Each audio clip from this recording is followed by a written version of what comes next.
gracias a la colaboración de nuestra escuela, porque como gestora uno no puede hacer mucho sin la ayuda de un equipo que sustenta.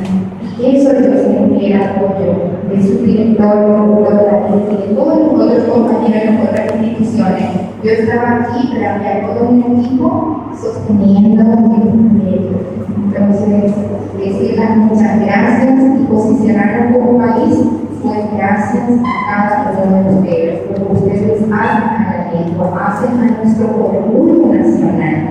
Y eso es lo que, como se dice, pecho saliente, pecho en la mañana, algo por decir, tener dos idiomas oficiales en cualquier entonces, como país es un orgullo, y eso es lo que nosotros tenemos que demostrar que es nuestro orgullo.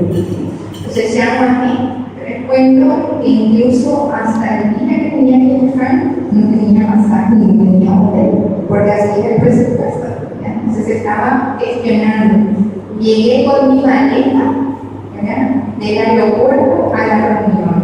Entonces, yo abro la puerta y digo, ella va a querer mi máquina para Guayú y debe tener el nombre por mi nombre de resultado. Entonces, ¿qué es lo que quería cada uno? Si la país va a querer conmigo, y ese decirle a los demás que nos quieran, ¿verdad? Todos, eso quiere decir buen día. Ya estoy con ustedes, como yo la ruta, pero con eso marcamos presencia en los lugares donde están.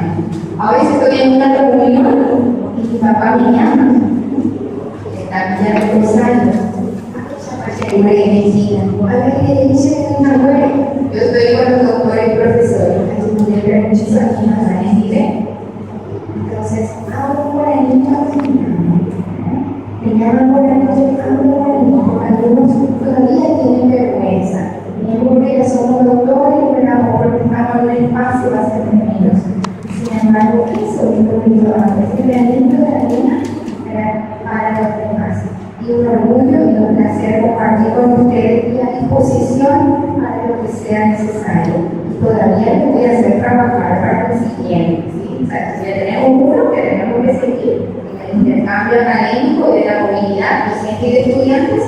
Nosotros presentar la propuesta para el instituto para poder decir idiomas sin fronteras y disponibilizar. Así como que tenemos aquí, mucho más fácil para hacer la tarea, porque ya tenemos una buena tata. La muerecón, una buena tata con la catulla muerecona, guaraní, idiomas sin fronteras.